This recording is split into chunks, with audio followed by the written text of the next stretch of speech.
What's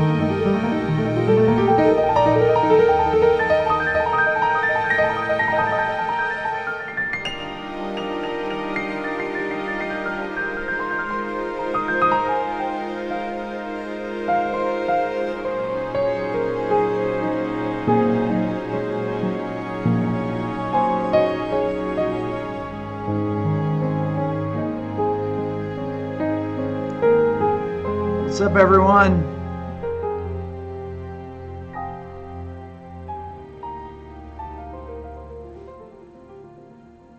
How's everybody doing tonight? This is my very good friend, Eliot McKinley, who I've known for a while, and whose dad I knew because he was one of my professors at New England Conservatory. And Eliot is here visiting and joining me on tonight's show. So everybody say hi to Eliot. And I'll say hi to everybody. He does look like my brother. He looks like my brother John. They're about the same age too. You're a couple years younger than John, but Eliot, tell him about yourself. Eliot is a composition professor. Okay, sorry, you tell me about yourself. It's okay, man. I teach composition theory, electronic music, sometimes jazz at Roger Williams University in Rhode Island, Bristol, Rhode Island. I'm associate professor. And just very quickly, I got my education at New England Conservatory of Music, which is actually where Rick got his master's. I got my undergrad in jazz composition, and went on to get my master's in composition from the University of Michigan in Ann Arbor. And then I took 10 years off and I did a whole bunch of stuff. I did record producing, I did business, all kinds of stuff. And then I got my PhD, my doctorate in composition from the University of Minnesota in the Twin Cities. So Eliot has been here all day. We've been hanging out. Mm-hmm.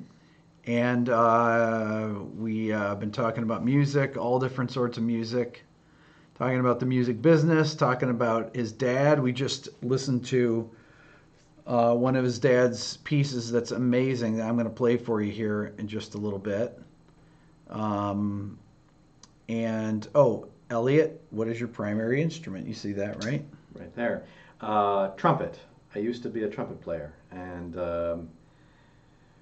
I'll at some point, maybe not in this video, but I'll tell you why I stopped playing trumpet. We were talking about jazz earlier, weren't we? And that's part of the reason. I had my one bad gig story, and I said, bleep this, I'm out.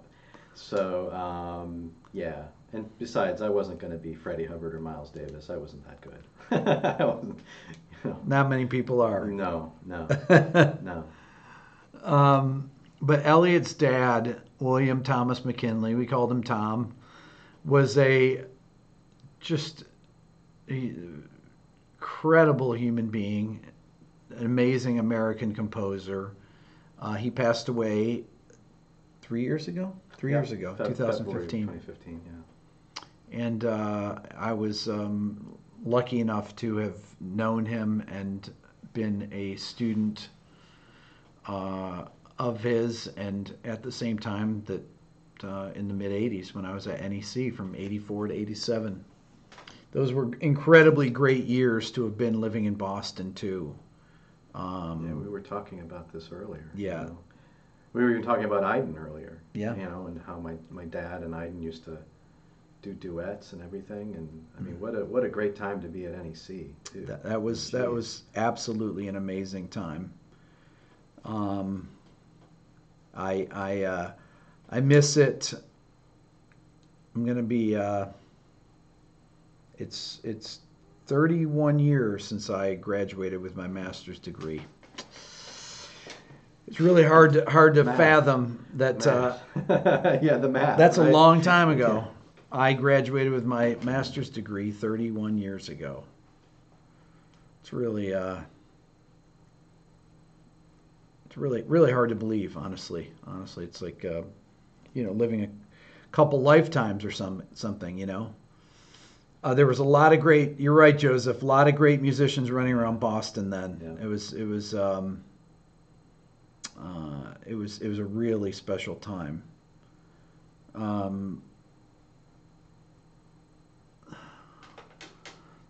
Playing cornet in high school, didn't know it wasn't a trumpet.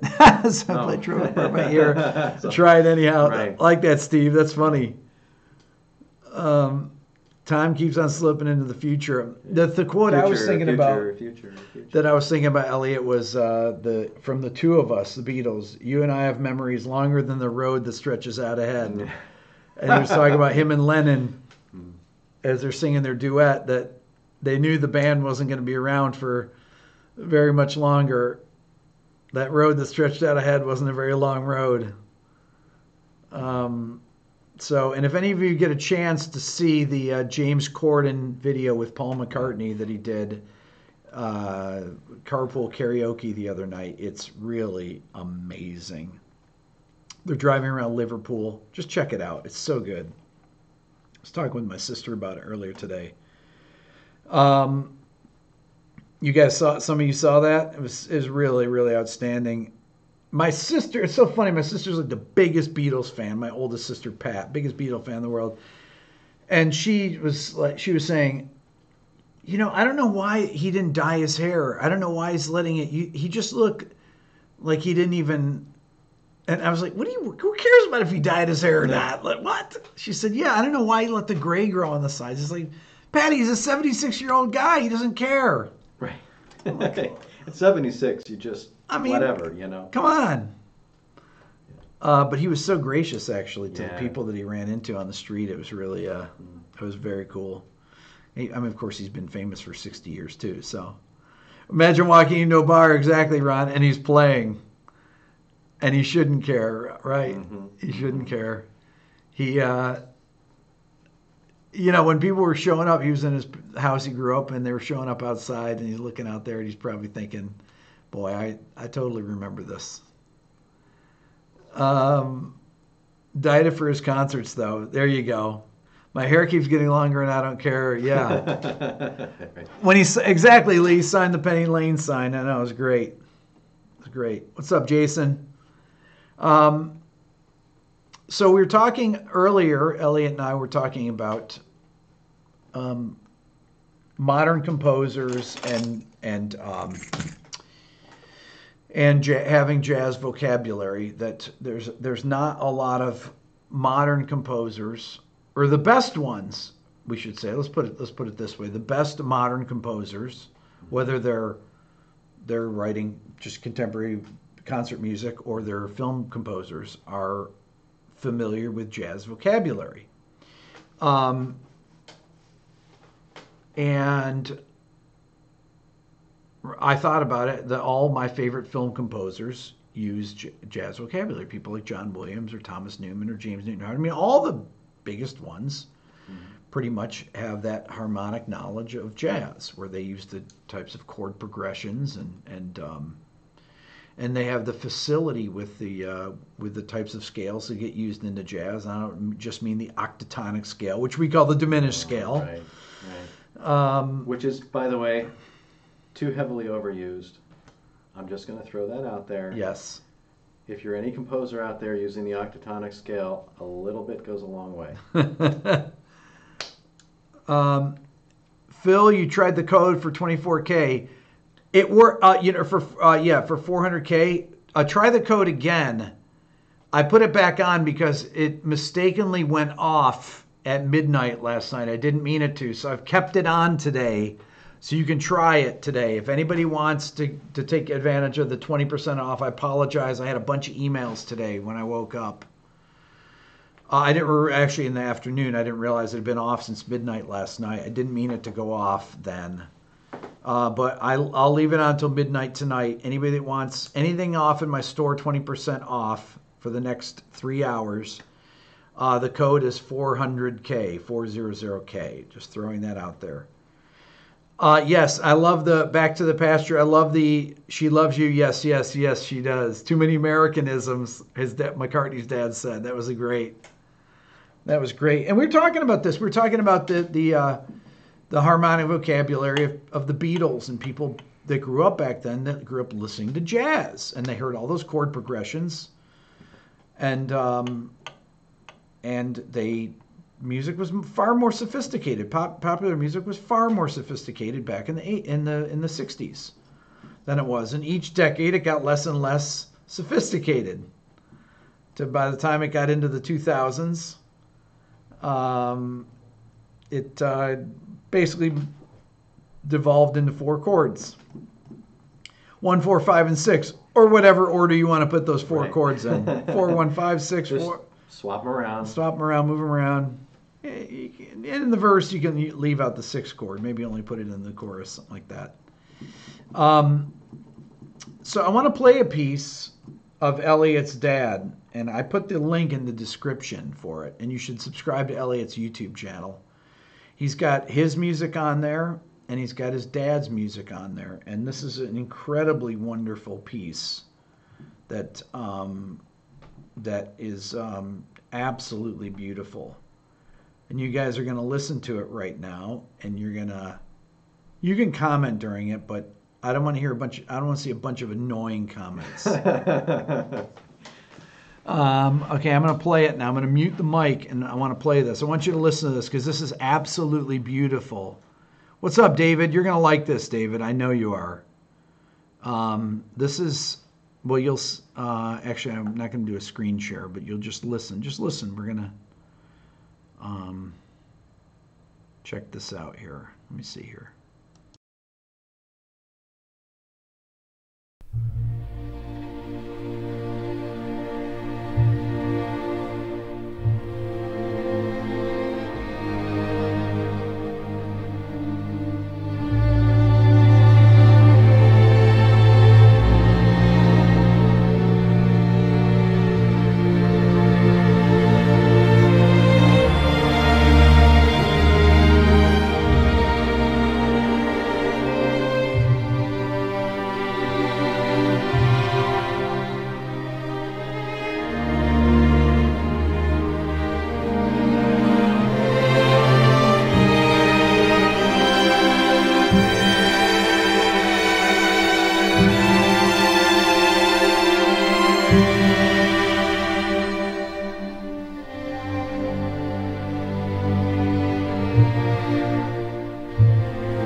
Wow. Can't believe you guys actually paid attention. I like it. I like it. Subi, you heard that, right? Eliot's dad was a serious dude. Yes, he was. He was a serious dude. But you know what? Even writing music that was that intensely beautiful, he always was laughing and always had a smile on his face, man. But man, he was, you know, I can't say enough great things about him. He was, you guys should check out you should subscribe to Eliot's channel and check out his dad's music that's on there as well as Eliot's music. That piece needs about 1,000 listenings to start even getting into to some of the harmonic language that's being used in it. And you know, it'd be actually cool is if you had that with the score moving with it. Mm-hmm. Yeah, I may make a new version of it with the score. That would be incredible to do that. Mm-hmm. It's just, I mean, that's the kind of harmony I love. So check it out. And you have a lot. How many pieces do you have on your YouTube channel? Of your dad's? Of my dad's? Yeah. A half a dozen, I think, something like this. And then there's another channel that I just started that is separate, which has a few more pieces on it. So it's if you do a search for William Thomas McKinley. I'll put a link in the description. Yeah, and it only has like 4 or 5 videos. It also has a couple of my father's jazz performances as well. His dad was a really amazing jazz pianist. How do you begin composing something like this? Johnny asks. And that's a great question. That is a wonderful question. You have to listen to a lot of music. You have to know a lot of music. You have to also have experienced love and have experienced loss. And to the extent that you can draw from your heart. I was talking with Rick about this earlier, actually. In my own music, I am just now feeling like I can actually write some music that actually has any kind of meaning, because I'm at the point in my life where I have felt great highs and great lows, and so in order to pull from that depth, you have to have experienced those kinds of things. But in terms of the language, it's just, I think 95% of being a composer is being a listener and just absorbing all of that music, all of the great music and all of the great classical repertoire and all of the great jazz repertoire. We were talking about Wayne Shorter. You got to know all the Wayne Shorter tunes. You got to know all of Herbie's tunes. You have to know that harmonic vocabulary. And then you have to know the panoply of music from Gesualdo and Michaud and all that, all the way up to, John Adams. Yeah. And everywhere in between, I mean, that's how you start. It's a big answer to a good question. Hey, Nari. Hi, Nari. Dennis, what's up? Perrotin to there you go, to Stockhausen. That's pretty good. I like that, James. That's excellent. Yeah. Perrotin to Stockhausen. But don't just stop at Karl Heinz. Right. Keep going.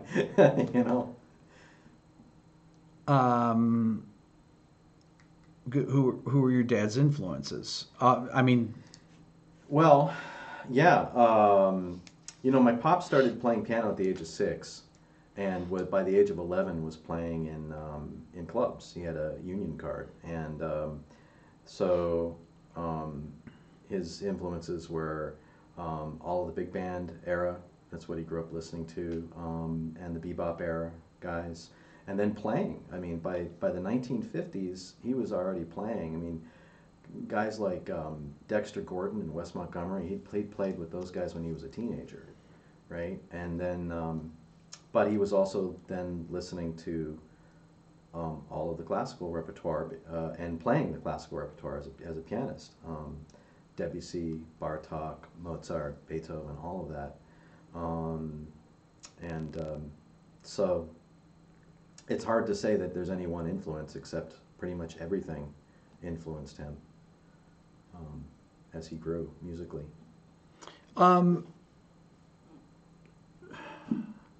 It's really interesting. I didn't think anything of it back then. That to me, it was very natural for people like his dad that were modern classical composers that were also jazz improvisers. Today it seems odd, but at the time, it seemed very logical. My background in music is maybe just because I grew up listening to jazz and classical music, and everyone that I knew that was, people back then that were into jazz most of the people were into classical music as well, modern classical music, and I don't know if it's true. Yeah, I don't know if that's the case. I think that there's an incredible separate wall between the two genres at this point. We're talking about that there's people that are into jazz that follow my channel that would never listen to any modern classical music, and vice versa. Although I think that in some ways people that people like Nari, for example, that writes her own music and listens to modern classical music and is interested in jazz. Well, she's interested in jazz because I think it informs her for her own writing, and players like that and writers are these days. I mean, I can see the numbers on my channel, the people that follow the jazz videos. My film scoring videos get more views than the jazz videos. Unfortunately, the jazz guys should listen to modern classical music. And I'd say that my best friends in the world, like my friend Pat, who's been here before, he knows certain pieces. He knows Bach. He knows a lot of, he knows the St. Matthew Passion, the St. Johannes Passion. He knows the Well-Tempered Clavier and things like that, but he couldn't, does he know any Prokofiev? Does he know any, Richard Strauss? Does he know, I mean, it's most jazz guys go in, and, kind of get their feet wet, or they at least, if they didn't grow up playing the piano, then that's usually the gateway into jazz musicians knowing modern classical music, is actually studying classical music as kids, which is why most pianists in jazz have those really sophisticated harmonic vocabularies and actually pushed harmony, whether it's Bill Evans, whether it's Oscar Peterson, whoever it is, Herbie Hancock, Keith Jarrett. Nari says, I think there are many misunderstandings and assumptions between genres that make many people hesitant to cross over and explore. Totally agree. I totally agree. I still, though, I said to Eliot, I still haven't figured out how to bridge the gap on my own personal channel that I have 400,000 subscribers on. How do I get people to watch my jazz videos? Because they do the worst of anything. My modern classical, when I do the darkest scale ever, or I do videos on modes, anything to do with film scoring, always do far better than the jazz videos. Yet the jazz videos, to me, it gets so much information in them. That's where the harmonic, sophistication, where you can bring it to your own music. 'Cause jazz musicians, the great ones, know what to do with this harmonic information. They know how to, from improvising, they know how to, they know how to take these things and make music with them. Kevin says, it can't be solved from the symptom level. Start us on something sexual. Tell us why you're passionate about it, then move on to harder stuff. Well, I played something I'm passionate about already. Eliot's dad's piece. For those of you that joined late, go back and listen to it. And the link is in the description here. It's an amazing elegy for strings that his dad wrote in 2006. And it's absolutely beautiful, and it's incredibly sophisticated in its melodic and harmonic construction. We listened to it over dinner, and my kids sat there and listened. Okay? And unfortunately, I had to put in the comments section, pay attention to one knucklehead that I banned because he was babbling about something. It's like, bro, chill out, man. Just listen. Okay, let's see the generalizations here. Body knowledge, what are you talking about here? Classical has a rigidity in it, jazz doesn't. Hence, more musicians prefer jazz to classical. I don't think so. No. I think it's... I mean, that's a bit of a simplification. What do you mean by rigidity? Probably it's means the cult of the score, probably. Yeah, because you're tied to the score. Right. Your opinion? No. I see that. Jazz, because of improvisation, has an unpredictability to it. I mean, there's an unpredictability with body knowledge, between performers, but for the most part, most people play the standard repertoire in a, they go look up Bach. Look at tempos of pieces. You can go and they'll show you there's websites that'll show you every performer and the tempo they played of every Bach piece. Right. Or just look at Glenn Gould's interpretation of the Goldberg variations between 1955 and 1981. Totally different. If you look at Glenn, I'll stick with Gould again. One of my favorite recordings is the. Do you know the violin sonatas with Jamie Laredo that he did? So if you listen to those, the way that Gould interprets the harpsichord, because he's playing modern piano, he's doing the way he's voicing the chords, the way that he's doing the inflections, the way that he's putting dynamic shading in there, the tempos that they chose, incredibly. It's incredibly lifted off of the score. The score was just a framework for them to build this incredible narrative, and it's moving as all get out. That first movement of the B minor violin sonata is brings me to tears. He was not afraid to interpret things his own way. He just wasn't, and right down to overdubbing himself, right down to, he got into the recording, microphone placement. This is just, nobody was doing anything like that then. He was a genius. He was a genius on so many different levels, and really unafraid to challenge people's perceptions and to play things with his own interpretations. Let's see.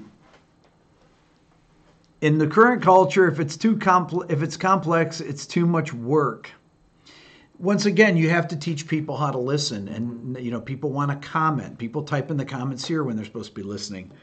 My kids we were out there sitting in the backyard where they're swimming, and my kids were fighting like little kids do. Right. But when we're eating dinner and we're listening to his dad's piece, they didn't make a sound. Yeah. Because they know when music's playing and it's important to listen to it. Mm-hmm. And I don't even have to tell them that. When I'm playing something that you're going to listen to, you respect the music and you don't talk over it. Right. And but they have to want to learn, and you've encouraged them to do that. Well, Attentiveness is an art. Mm. Kevin, you are correct. Mm-hmm. His kids don't want to get banned. Dylan was telling me he wants to take over my channel for 5 days, and I was like, "What? What kind of video? You're not gonna play video games? No, I'm gonna do music." I told Eliot, I said, "I'm not gonna banhammer anybody." Right. But I lied. I got to almost see Rick's banhammer in the pool though. I almost banhammered the kids. Right. They were fighting over a noodle. Right. Great dad advice. Always remember that. If we don't type while you're talking, we never get to type here. Snake Man, no, you can type when I'm talking now. Don't type when I'm playing music. If I'm playing a piece. That was the point. Type away now. This is great. Most expected and need a cymbal crash to know when a line ends. That's right. Have tickets to Barry Harris at the Village Vanguard. There you go.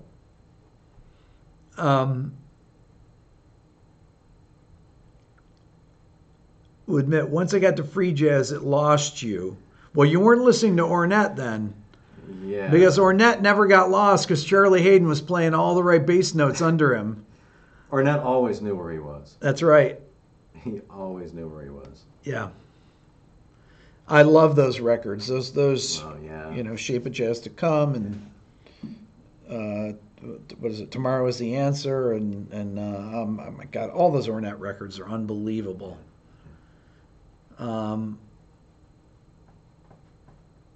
Let's experiment. Was gone a bit. Did he share his bad gig story yet? Oh no. Did you share whose bad gig story? My bad gig. Your bad gig story. I stopped playing trumpet. Oh, let me hear it. Okay, so this was right around that time when you were thinking that jazz was like, you weren't gonna, get a record deal. We were talking about that earlier. So, 1989, and I was playing Super Bowl Sunday. I got booked at the Willow. Do you remember the Willow? Willow Jazz Club? Played there a million times. In Slummerville. Slummerville, yeah. And so it was a Sunday night, and we were a student group. I was freshman, sophomore, whatever I was then. And so I had my band, and we had rehearsed. I mean, like I wrote out all the charts, and we had rehearsed, and it was just great. The band was sounding terrific. And so it was 6 o'clock, 5 o'clock set up, and 8 o'clock downbeat, and we get there. And so there's always a bass player. Sorry, man, you're a bass player. So there's always a bass player that ruins it for everything. So bass player's not there. This guy that my drummer got from Berkeley. This guy named Seth. I can't remember his last name. Anyway, so he wasn't there at 6 and 7 o'clock. No bass player. 8 o'clock. He's still not there. No, because we didn't have cell phones. We couldn't call him, right? Right. I actually ran to a payphone and called, and it just rang and rang and rang and rang, right? So anyway, we start, and so my keyboard player, Joe, was playing bass lines. And about 20, first of all, there's nobody in there. It's Super Bowl Sunday. The bar next door is filled with people. There's like, I don't know, 2 or 3 people that came in. Bass player shows up 20 minutes into the first set. And he casually comes in, and you just remember, I can see this as plain as day. Casually comes in and unzips his bass bag, takes it out, plugs the bass in, and there's like bzzz, right in the middle of the tune. And he starts tuning up and playing, and I'm thinking, and then he breaks one of his strings, and he doesn't have any. He doesn't have any replacement strings, right? Anyway, and then so there were 3 guys, and I remember there were 3 guys in there who got really drunk, and they kept wanting us to go and play at their apartment afterwards for no money. And it was just miserable, right? And after there, I rode back home with the guitar player, and I said, "Man, I can't do this." I said, "This is just." I want to make music. I want to do important things, and having a bass player that shows up. Well, actually, I asked him. Oh, this is a funny thing. At the break, I said, "Man, where were you? Setup was at 6." And he goes, "Oh, I was with my girlfriend, man. You know how it is." And I'm like, no, it's not professional. I don't know how it is. You're supposed to be here at 6. Anyway, so at that point, I was already writing a lot of music. I was starting to actually write serious charts, and I was working on a string quartet, and I was really getting into studying scores and Stravinsky and Bartók and taking classes in quote-unquote classical composition. So I was already heading in that direction, and I just basically said, forget this. I practice way too much to just sound just slightly better than, half the other trumpet players at school. So it was just one of those like moments where I had an adult moment where I just was real with myself, and I said, not gonna move to New York, not gonna be a great trumpet player. I don't want to do this. I don't want to go through that hassle. So there's my gig story. What ruined my performing career as a trumpet player. I still play though. I'm an improviser. I do electroacoustic improv.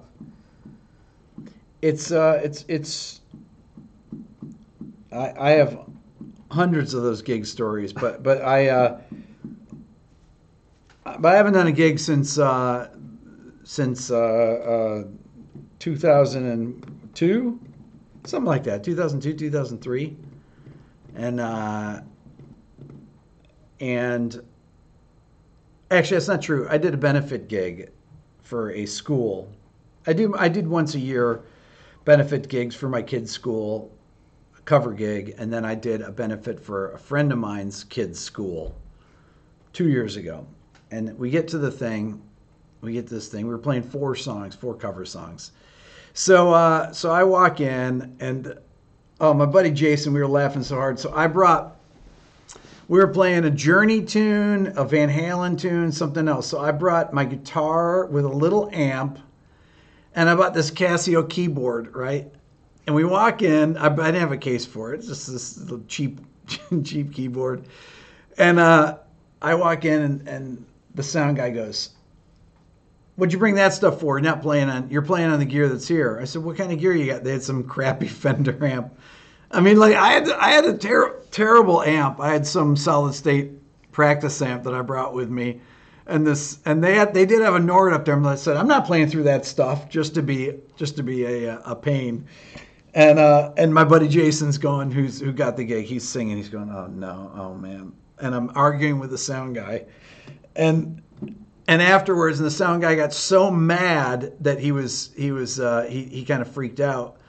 And I'm holding this Casio keyboard like this, and Jason is having a meltdown that I'm arguing with this guy. And then I walk out of the thing, and I said, he goes, "Dude, what is your problem? What are you arguing with this guy? You're arguing you don't want to play on a Nord. You're carrying around a Casio." I said, I just wanted to see what he'd say when I did that. Ended up the guy ended up playing on the gear that was there and everything, and the guy was and I busted his chops later. He was a British sound guy. I said, "Oh man, I haven't played in so long. I just had to come in and just give you a hard time because I thought it'd be hilarious." And he thought it was very funny, but that was my last gig I did. Four cover songs. You always think of a car song when you think of Casio. There you go, Rick Ocasek.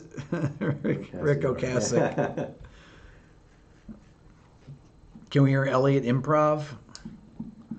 No. I mean, if Eliot wants to improv, he can. You can find my improv stuff, Earworm, if you search it, Earworm Improvisation Ensemble. There you go. So there you have it. It was, Jerry. It was Dylan's Casio. Is that what it is? CTK 601?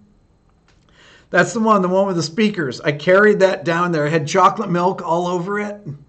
Everything. And I'm walking in there carrying this thing. There's a Nord on stage, and I'm arguing with the guy saying, "I'm not playing through that. I'm playing through my own gear."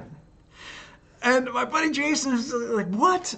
Dude, you got like a $50 guitar amp and a $100 keyboard. What are you talking about? What are you arguing with this guy for?" I was like, "Come on, man. If you don't give that sound guy a hard time." It actually has chocolate milk all over the top of it. Oh my God, my kids trip, spill it on there when they're babies. It always was on the floor for about 10 years in the living room. Anytime they wanted to play, it was on. Tom, yes, Eliot's father's music that I played earlier, which the link is down below. It's an elegy for strings that he wrote in 2006. Eliot's dad, I'll just reiterate again, was a professor of mine at New England Conservatory back in the 80s, and he taught composition and passed away in 2015. And I met Eliot through this channel here. When we were talking one time, Eliot was on watching and heard me say NEC or something. He wrote to me and said, "You must know my dad." Or when were you there? And did you know my dad? I said, "Oh my gosh, of course I knew your dad. He's amazing." So everybody should subscribe to Eliot's channel. Listen to the piece that I played earlier if you haven't. There you go. And Eliot's going to post some more of his music and his dad's music on there. Eliot found you through your channel. Amazing. The internet. I know, right? Yeah, right. I mean, we would never have connected otherwise. That's right. I was telling Rick earlier that, like, I found, as probably many people do, I found Rick's channel through one of Dylan's videos, right? That was like, I saw Dylan, I was like, who's this Rick Beato guy? So I clicked and I saw some videos and I was like, oh wow, this guy knows what he's talking about. It's like, and that's what drew me in.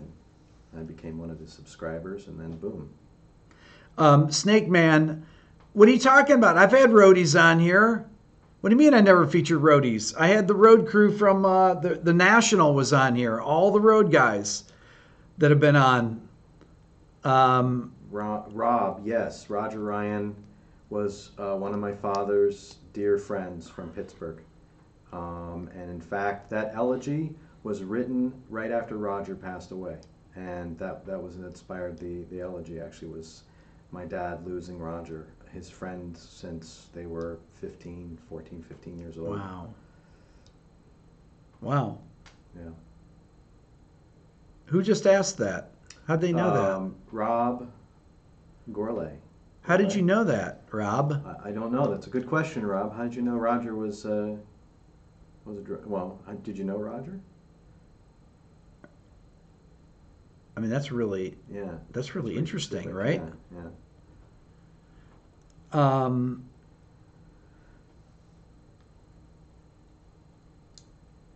I did listen to Eliot's music from the forum. You're great. Thanks, Tom.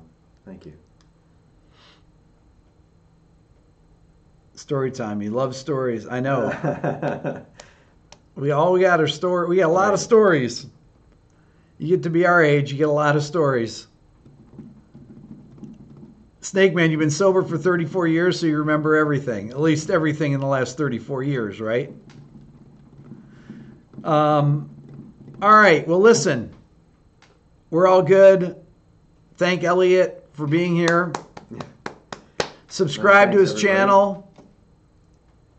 You can get it through the link in the description. I'll tell you my worst gig the next time, Snake Man. You guys are amazing.